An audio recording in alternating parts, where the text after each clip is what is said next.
Today, Governor Evers signed an executive order to bring the Wisconsin legislature back for a special session to vote on an amendment to ban partisan gerrymandering. Our Wisconsin State Capitol Bureau Chief Vanessa Kelson tells us more.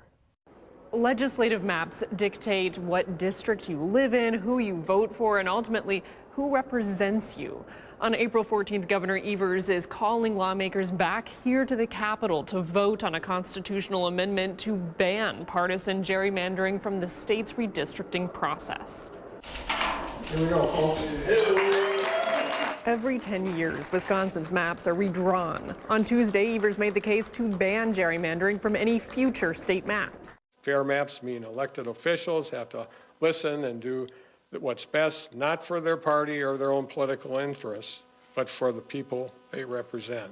The amendment would not detail how legislative maps should be drawn. It would just be an outright ban on partisan gerrymandering. Let me be clear, there are no tricks, no gimmicks, no funny politics here, just clean, straight up ban. Democratic legislative leaders were not at this press conference, and it's unclear just how much support there is for the measure within the party. I believe they'll be supportive. The amendment would need to pass in 2 consecutive sessions to end up on your ballot. Historically, Republicans have responded to Evers' special sessions by gaveling in and immediately gaveling out.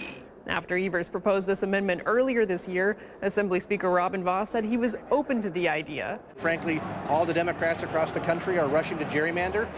I hope he's sincere in saying he doesn't want that, but call me skeptical. On Tuesday, in response to Evers' order, Vos writes, "This one-sentence constitutional amendment provides no details as to how this would actually work, but we're supportive of the governor's concept, and we would be more than happy to negotiate with him." Governor Evers says he plans to build support for this amendment by meeting with local election leaders throughout the state starting next week. From the Wisconsin State Capitol, Vanessa Kelson.